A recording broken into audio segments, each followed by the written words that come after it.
사람들이 철이 들 때 여러분 언제 철이 든다라고 말을 합니까? 5월달 가정의 달 되면 우리 어버이날 생각하면서 부모님 생각하면 이제 우리가 좀 철이 들었구나 하는 생각을 좀 하게 될 때가 있습니다. 옛날에는 어린이날만 생각했는데 이제는 어린이날은 생각도 안 하고 어버이날만 생각하고 있으니 그것만으로도 철이 든 거 아닌가 생각을 해보게 됩니다. 저희 아들, 딸들도 가만히 보면 이제는 초등학교를 다 졸업하고 이제 중학생, 막내가 중학교 1학년이 됐기 때문에 이제는 어린이날 우리는 안 지킵니다. 이제는 어버이날만 남았다는 기대감을 갖고 있지만 이 아이들이 아직 철이 없어서 어버이날이 뭔지도 모를 것 같습니다. 그런데 여러분, 사람들이 얘기하기를 사람이 철이 들 때 언제 철이 드냐? 보통 짜장면이 싫어지면 철이 든 거라고 말을 합니다. 여러분, 좀 우스운 얘기 같지만 그 말에도 좀 일리가 있다라는 생각이 드는 것이, 여러분, 짜장면 어린아이들이 좋아하는 음식이죠. 그런데 나이가 점점 들어가면서 뜨끈한 국물 먹고 싶어 하고, 그래서 매콤하고 또 시원한 국물 먹으면서 우리는 짜장면에서 짬뽕으로 이렇게 옮겨가지 않습니까? 저도 가만히 보면 요즘 중국집에서 음식 시킬 때 짜장면 잘 안 시키게 되고 짬뽕 시키게 되더라고요. 좀 철이 들었구나, 그래서 요즘 머리가 무겁구나, 이 생각을 좀 하게 되는데요. 여러분, 우리가 잘 아는 유명한 대중가요에서도 어머니는 짜장면이 싫다고 하셨어, 이렇게 말하지 않습니까? 왜 어머니 짜장면이 싫습니까? 자기 자식 먹이려고요.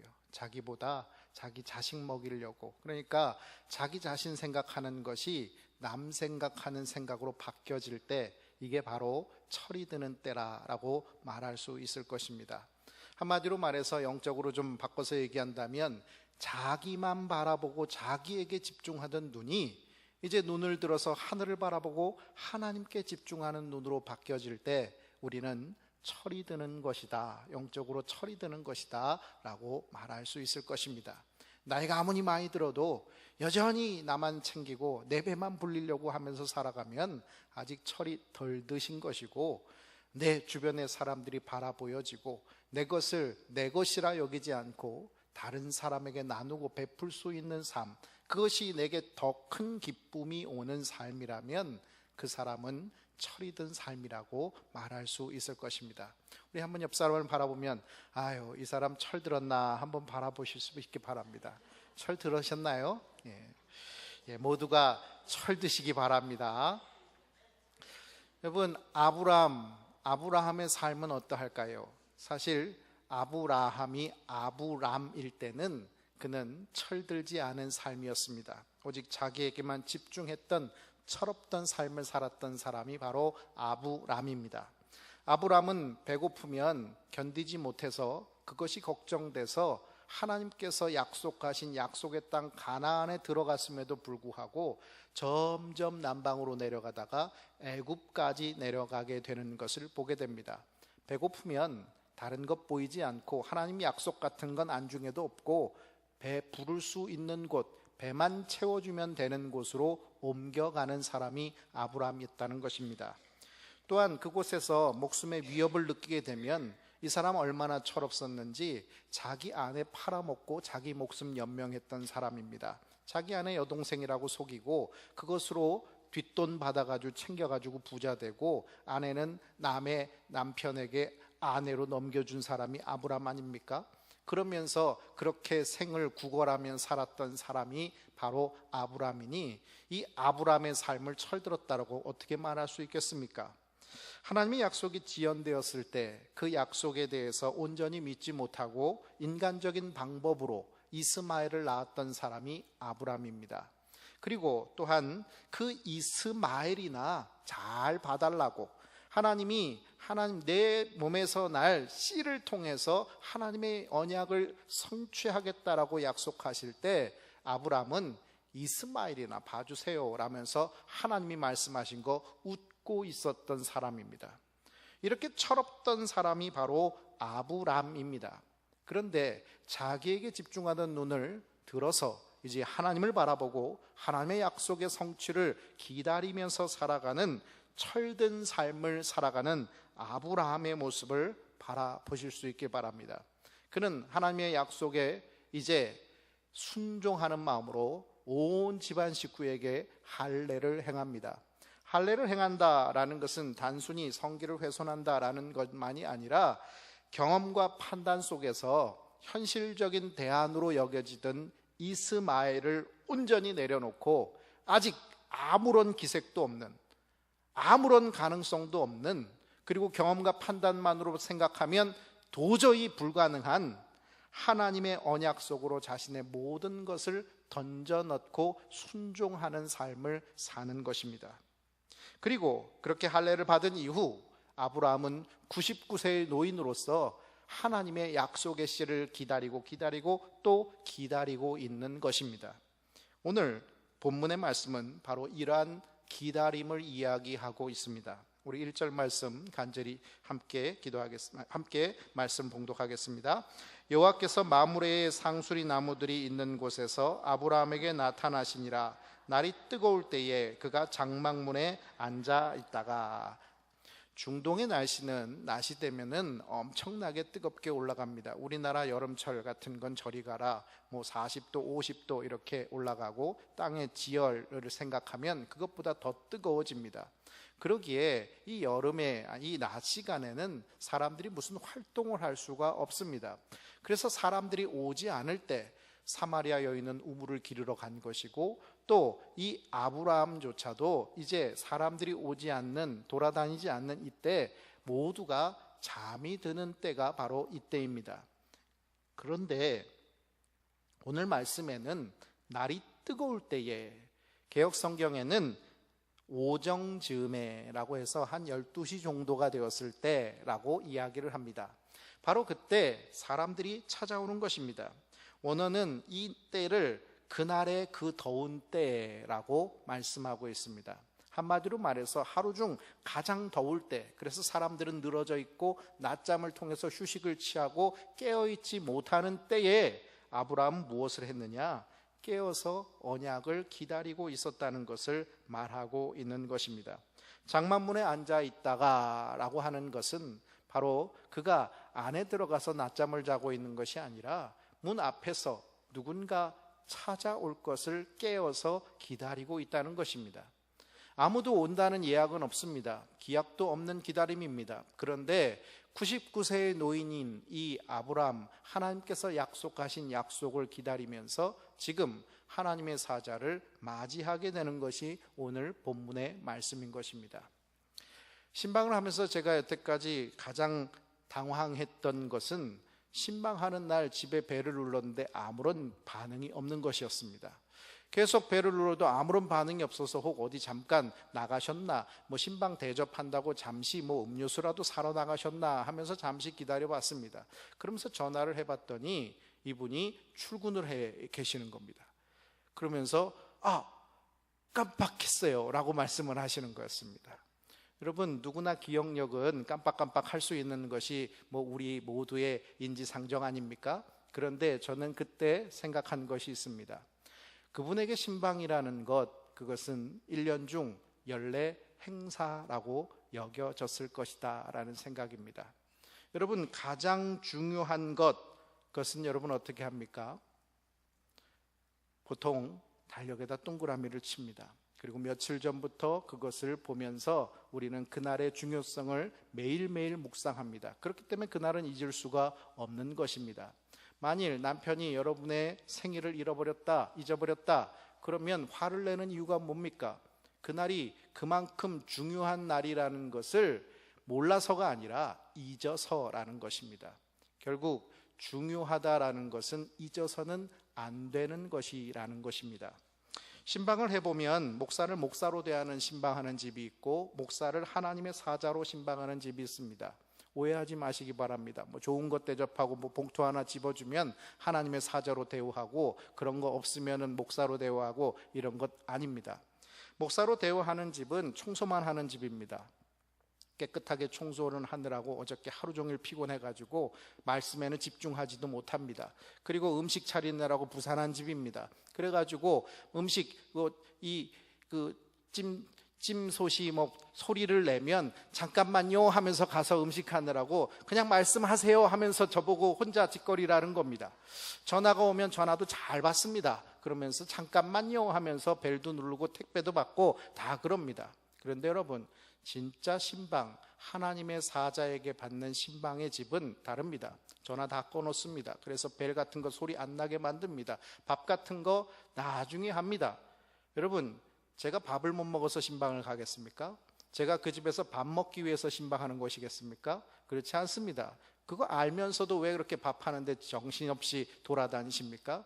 저는 구역장한테 말합니다. 모든 신방하는 데 있어서 방해되는 요소는 구역장이 감당하는 것입니다. 그리고 구역원은 그 신방받는 사람은 신방에 100% 집중할 수 있게 해주시는 것이 구역장의 역할입니다. 혹시 전화가 왔다, 구역장이 받으셔야 됩니다. 벨이 울렸다, 구역장이 해결하셔야 됩니다. 제가 그렇게 말씀합니다.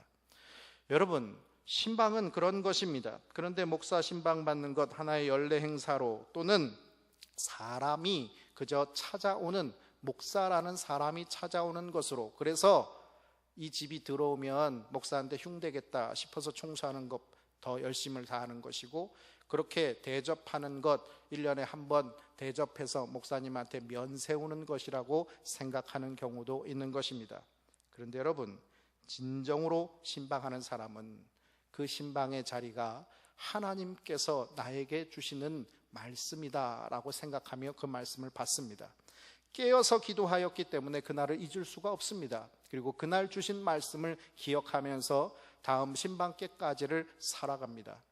여러분, 저는 사람들이 신방하는데 말씀 잊어버리지 말라고 그 말씀, 전한 말씀을 꼭 코팅해서 그 집에 나눠줍니다. 그럼 그거 가지고 1년 동안 냉장고 앞에 붙여두고 하루에 한 번씩 읽어보시라는 거예요. 그리고 그 말씀대로 사시라는 거예요. 그래서 제가 제일 신방 가서 찾아보는 것은 그 집 냉장고에 전해드린 말씀이 붙어 있는가 아닌가를 보지, 그 집이 깨끗이 청소되었는가, 화장실 뭐 깨끗한가, 이런 거 보지도 않습니다. 화장실 안 가는 경우도 많고요. 그리고 음식 같은 거는 다 먹을 수가 없어서 그냥 싸달라고 하지 그거 다 먹지도 못합니다. 맨날 살만 찌잖아요. 제가 처음에 부임했을 때 60kg였는데 지금 68kg예요. 8kg 어떻게 쪘을까요? 물론 나이 살도 있어요. 그런데 다 먹이니까 찌는 거 아니겠습니까? 저희 집사람 저 잘 안 먹입니다. 그럼 누가 먹였겠어요? 교인들이 먹였죠. 교인들이 먹이니까 이렇게 살찌는 거예요. 그런데 여러분, 목사가 살찌는 거 좋아하는 사람들도 있지만 나빠하는 사람도 있습니다. 아이고, 저 양반은 목회하는데 맨날 먹기만 하나 봐, 이렇게 생각하는 사람도 있죠. 여러분, 정말로 중요한 거는 먹이는 게 아니라 깨어있는 거라는 것입니다. 말씀을 먹는 것이라는 것입니다. 목사가 먹어야 될 게 아니라 성도가 먹어야 된다는 것이죠. 아브라함은 낮잠 자고 있지 않습니다. 그냥 지나가는 나그네라고 지나쳐버리지도 않습니다. 깨어 있었기에 주의 사자를 맞이하는 것입니다. 깨어 있는 사람은 신방 한 번 받는 것이라고 생각하지 않습니다. 하나님이 우리의 주인 되신다라는 생각 속에서 그는 하나님의 사자들을 맞이하고 있는 것입니다. 그 앞에 그는 무릎을 꿇습니다. 그리고 엎드려서 모든 것을 제공하고 있는 것입니다. 우리는 깨어 있어야 합니다. 우리 삼각교회는 늘 세 가지 깨달음이 있는 교회라고 우리는 늘 이야기합니다. 말로는 그렇게 얘기하면서 실제로는 삼각지에 있어서 삼각교회라고 생각하신다면 여러분 믿음이 잘못된 것입니다. 하나님 이곳에 그저 삼각지에 있는 건물로 교회를 세우신 것이 아니라 매일 세 가지 깨달음이 있는 교회로 세우셔서 인천이든 일산이든 분당이든 안산이든 거기 사는 모든 성도들의 삶을 통해서 하나님이 누구신지, 그리고 그 하나님이 누군지를 통해서 우리의 존재 근거를 아는 사람들이 나는 누구인지를 깨닫고 그래서 내가 어떻게 살아야 될지를 깨닫는 그런 세 가지 깨달음이 매일매일 일어나서 늘 성령이 통치하시고 지배하시는 성령 충만한 삶을 살아가고 그 삶이 지경을 넓혀서 세계 열방까지 미치시기를 원하시는 것입니다. 그러기에 우리는 깨어 있어야 하는 것입니다. 창세기 13장 18절 말씀에는 이에 아브라함이 장막을 옮겨 헤브론에 있는 마므레 상수리 수풀에 이르러 거주하며 거기서 여호와를 위하여 제단을 쌓았더라 라고 말하면서 마므레 상수리 수풀에 대해서 처음 기록을 합니다. 여러분, 아브라함이 지금 어디 있습니까? 마므레 상술이 수풀에 있습니다. 지금 아브라함이 사는 곳 또한 바로 그곳이었고, 이 이전에 제단을 쌓아서 하나님 앞에 제사 드렸던 곳도 바로 그곳입니다. 여러분, 아브라함이 가나안 땅 들어왔을 때 아브라함은 한 곳에 거주하지 않았습니다. 계속해서 남방으로 내려갔습니다. 주변 사람들이 생명을 위협하고 자기 목숨이 어떻게 될지 모른다는 두려움 속에서 좀 더 척박한 곳으로 밀려날 수밖에 없었던 것입니다. 남방은 네게부 사막입니다. 그렇기에 사람들이 살만한 곳에서는 이방인이 함께 살 수 없으니 자꾸 눈치 주고 자꾸 폭력 쓰고 자꾸 힘들게 하니까 눈치 보고 도망 나오고 하다 보니까 사막까지 내려가다가, 그 성경 보면 그대로 남방으로 내려가다가 애굽으로 내려갔다라고 얘기하고 있습니다. 저 지옥 수로 내려가더라라고 얘기하는 것은, 한마디로 내려간다는 것은 그 삶이 죄악 속의 나락으로 떨어지는 삶을 이야기하고 있는 것입니다. 그런데 여러분, 그렇게 나락으로 애굽까지 내려갔던 사람이 다시 하나님의 인도하심 속에서 가나안 땅으로 올라왔습니다. 가나안 땅으로 올라왔을 때 롯은 세상의 눈으로 땅을 바라봐서 소돔을 땅에서 갔습니다. 그때 아브라함은 하나님께서 네가 밟는 땅 다 내게 주겠다라고 약속하셨을 때 하나님 앞에 영적인 삶을 새롭게 시작한 곳, 그것이 바로 마므레 상술의 수풀입니다. 그는 지금 마므레 상술의 수풀에 머물러 천막을 치고 살고 있습니다. 이 땅이 내가 거주하는 땅이긴 하지만, 그러나 나는 이곳에 순례자로 존재한다라는 고백 속에 살고 있는 삶을 살고 있는 것입니다. 바로 그때 하나님의 사자들이 오는 것을 보면서 나아가는 것입니다. 아브라함은 더 이상 불확실성에 유리하지 않습니다. 확실한 주의 약속을 간절히 기다리고 있는 것입니다. 여러분, 아브라함이 간절히 기다리고 있다는 것을 우리는 어떻게 알 수 있을까요? 우리 본문 2절부터 4절 말씀 같이 봉독합니다. 눈을 들어본즉 사람 셋이 맞은편에 서 있는지라 그가 그들을 보자 곧 장막문에서 달려나가 영접하여 몸을 땅에 굽혀 이르되 내 주여 내가 주께 은혜를 입어 싸우면 원하건대 종을 떠나 지나가지 마시옵고 물을 조금 가져오게 하사 당신들의 발을 씻으시고 나무 아래에서 쉬소서. 아멘. 눈을 들어본즉 이라는 말은 우리말로는 되게 단순한 말씀이지만, 그러나 이 히브리어 원어 성경에는 시각에 관련해서 세 가지 단어로 표현을 하고 있습니다. 한마디로 그의 눈을 들었다, 그가 보았다, 보라 하는 단어가 이 짧은 눈을 들어 본즉 이란 말에 세 가지 단어가 포함이 되어 있다라고 말을 합니다. 결국 이 세 가지 단어 중에 앞에 두 단어는 이 두 개의 보는 행동의 결과로 세 번째 단어 보라라는 말이 들어있는 것이고, 결국 이 세 번째 단어는 어떤 대상들을 통해서 발견한 것에 대한 당황함과 놀라움을 반영하고 있다라고 학자들은 이야기를 합니다. 여러분, 눈을 들어 바라봤다라는 것은 그저 눈에 보이는 대로 보았다라는 것을 이야기하는 것이 아니라 하나님께서 보게 해주신 것을 통해서 놀라고 감격했다는 것을 말해주는 것입니다. 보고 나서 이 아브라함의 반응이 무엇을 보았는지를 알 수 있게 해주는 대목입니다. 여러분, 봤는데 별 볼 일 없는 것이라고 하면 어떤 반응이 일어날까요? 시큰둥하지 않겠습니까? 봤는데 좀 놀라운 것이다 하면 오, 놀라운데 한번 하고 끝나버리는 것입니다. 그런데 봤는데 이것은 내가 가만히 있을 것이 아니다라고 하면 뭔가 행동으로 옮겨지지 않겠습니까? 봤는데 무엇으로 이 사람은 행동을 옮겼습니까? 몸을 땅에 굽혔습니다. 학자들은 이야기하기를 당시 귀한 방문자들이 오면 최대한 예의를 갖추는 것이 고대 근동의 예절이기 때문에, 인사 양식이기 때문에 아브라함도 그렇게 했을 것이다 라고 말하는 사람들이 있습니다. 또 한편으로는 아브라함이 세 사람이 왔는데 그 중에 한 명을 가지고 내 주여라고 말하고 있다는 점을 주목을 합니다. 여러분, 내 주여, 세 사람이 왔지 않습니까?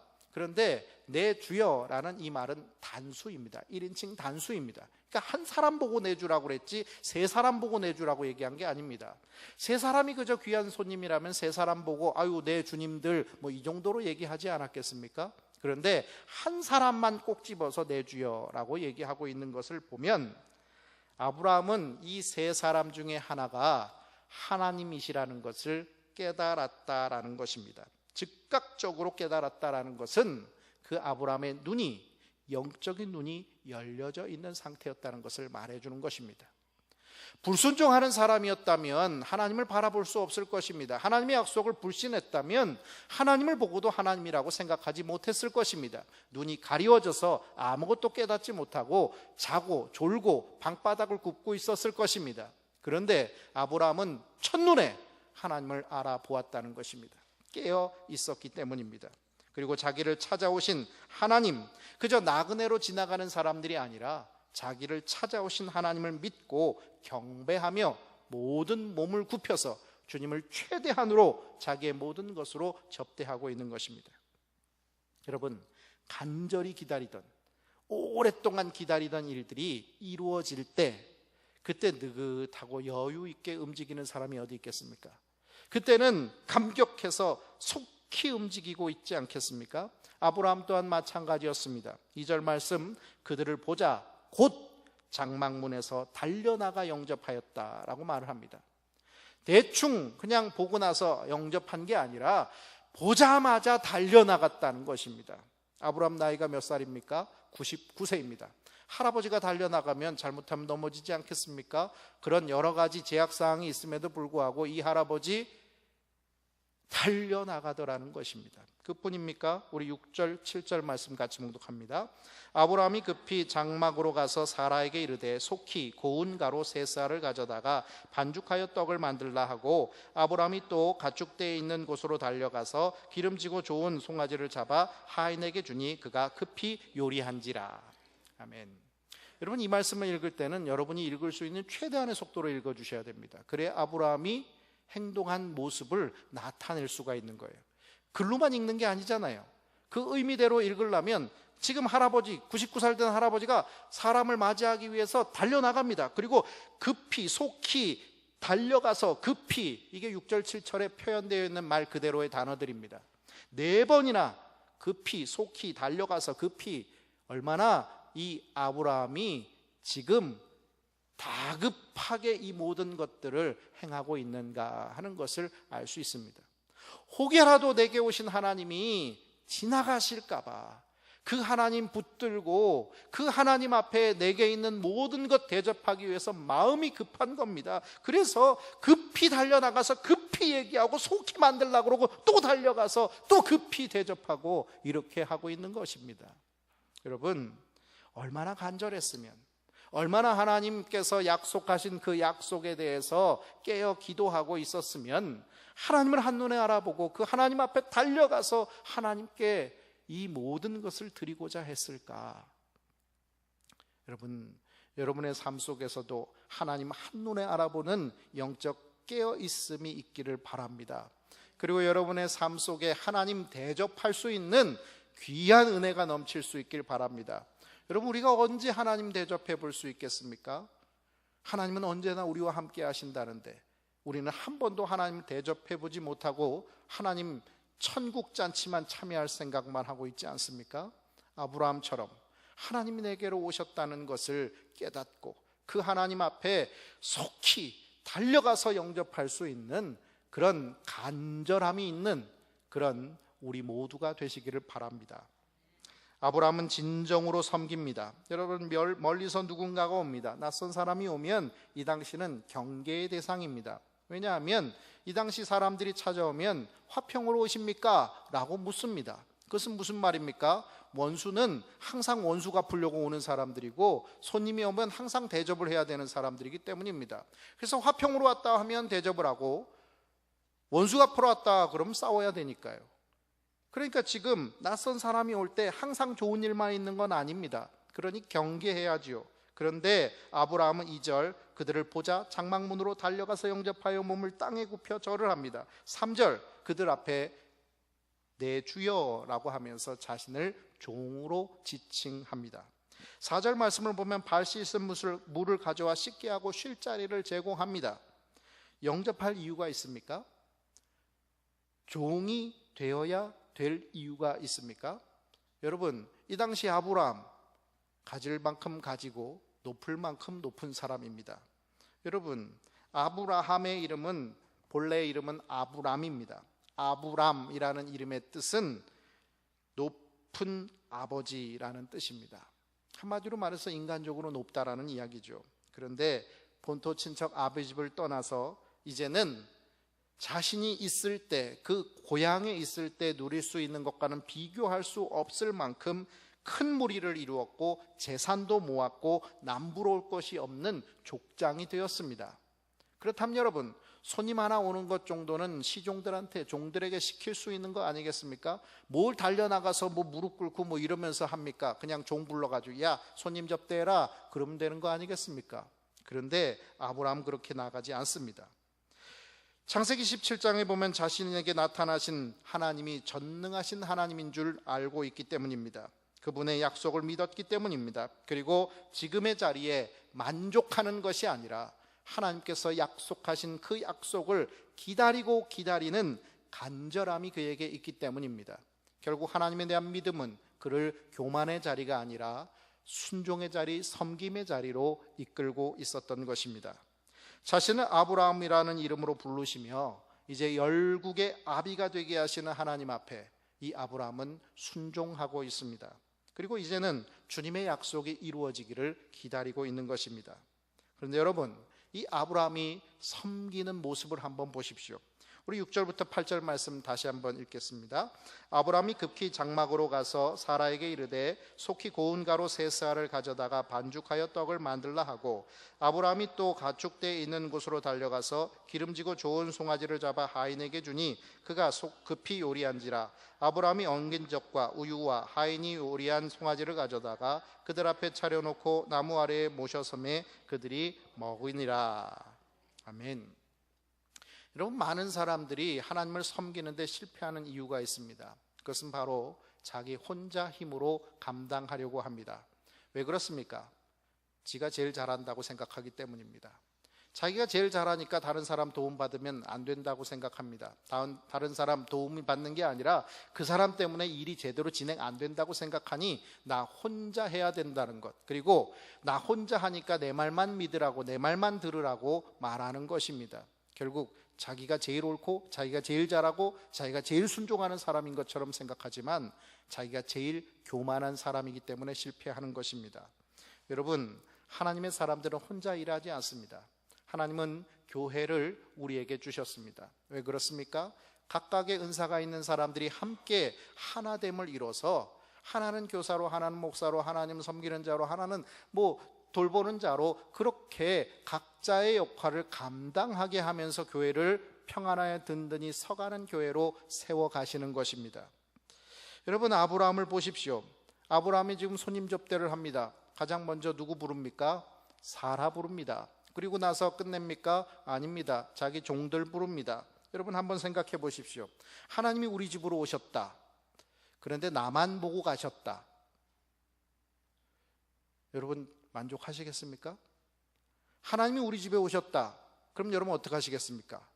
저 같으면 제 아들 머리에 안수라도 좀 해주십시오. 제 딸도 있습니다. 이러면서 제 애들들 다 불러다가 놓고 무릎 꿇고 앉힐 겁니다. 안 그렇겠습니까?